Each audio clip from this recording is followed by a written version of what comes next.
Emery Oleochemicals, a company equally controlled by Sime Darby and Thailand's PTT, is hopeful for a better year this year.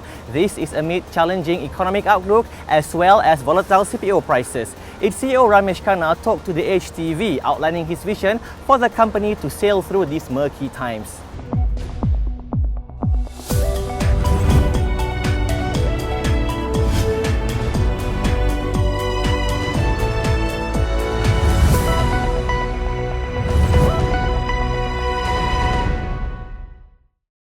All right, Mr. Ramesh, thank you so much for agreeing to interview with us on Emery Oleochemicals. So basically, maybe we can start with introducing what is oleochemical. We started life in Cincinnati 175 years ago. Last year was our 175th anniversary. Right. The company started off way back 175 years ago making street candles from animal fat, right? And it evolved from there. And today, we are amongst the world's largest producer of natural chemicals. So what does that mean? We all talk about chemicals, and generally we refer to petrochemicals. Right. So the chemicals we use in our shampoos and face creams and a whole variety of other applications predominantly emanate from petrochemical sources. So you take crude oil and you refine it, and there are various byproducts that go into producing things like synthetic alcohol, for example.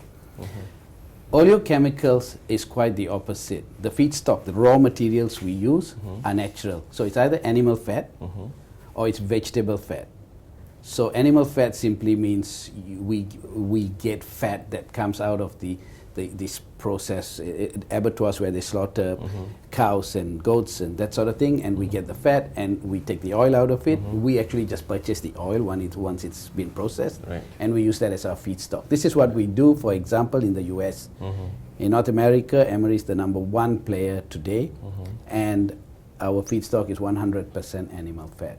In Asia, we use vegetable fat, and it's palm kernel oil. Right. 100% palm kernel oil. All right. So, and in Germany, of course, we use a combination of animal and vegetable fat, depending on the application. But if I look at the two largest operations in the US and Malaysia today, this is what we use, and therefore everything we produce as a result from using these natural raw materials is natural. Right. Okay. So, Emery Oleochemicals is equally owned by PTT from Thailand, also Sime Darby. So, how do you find synergy, or did you have synergy from these two shareholders? Right.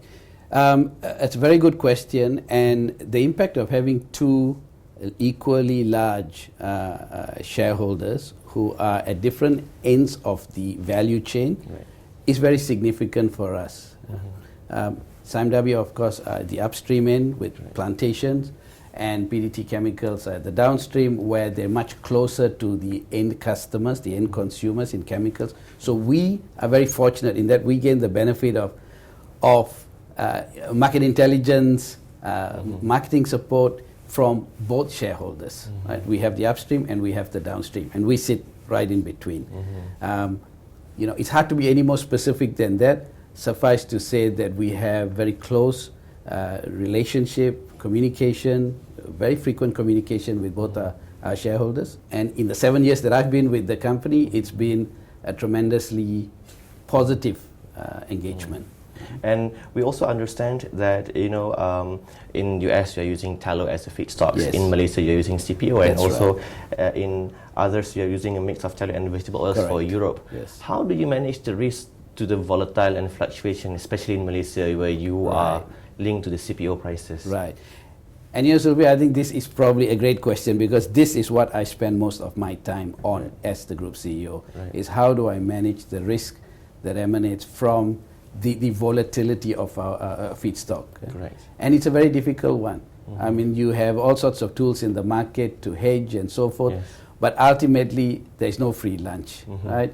You can hedge depending on which way the markets eventually move. You either limit your profits or you limit your losses. And I think different companies take different approaches. We have a very balanced approach in that we do not speculate. I do not sit around trying to read if the market's going to go, if feedstock prices are going to go up or down.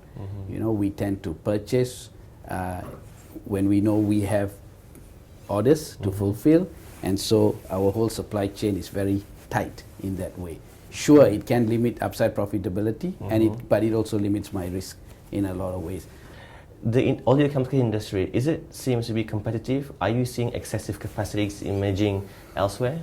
Yeah, so when we talk about excess capacity, there is definitely a case in Asia where we have surplus capacity on the commodity side, not the specialty. Commodity being defined as your fatty acid, fatty alcohol, significant overcapacity at the moment, largely out of Indonesia, largely driven by the tax policies in Indonesia, which encouraged smallholders to not just export CPO, CPKO, but value add further, which means taking that oil, making fatty acids, alcohol. In terms of government policy, in terms of increasing the standard of living for your people, it's the right thing to do. You can't fault the Indonesian government. It's smart thinking, but it does impact us because we have all the surplus capacity today. And the last time we looked at it, our analysis suggested that it's going to be 5 to 6 years before we reach equilibrium on the fatty acids business here in Malaysia, in the region rather, and maybe a bit longer for the fatty alcohol supply demand to come into balance. So yes, a lot of overcapacity at this point in time. Do you think there should be a consolidation exercises? I think consolidation will happen naturally by its market forces. The strong players will remain, the weak ones will fold up. I don't think it's something, I wouldn't like to say it should happen. I think let the market forces play it out, and it will happen. Right. At current pace, do you think that Emery can go organically, or is there room to go inorganically? Both. I mean, organically clearly is where we're spending a lot of our time on at the moment. But strategically, we're always on the lookout for the sort of acquisitions that can either take us into new markets, new products, or get me good people. I have a great team at the moment, but I'm always on the lookout. And so we have 3 very big reasons to look at acquisitions. It's unlikely we're going to go out and look at an acquisition of a company that's the size of Emery. But I can foresee looking for acquisitions that will bolt onto my different business segments. It may be something that could further grow my plastic additives business or my agricultural chemicals business, for example, or my polyols business in the US, for example. So we would look at very specific acquisitions, yes. With all the plans outlined, it remains to be seen whether Emery Oleochemicals will be able to sail through these murky times.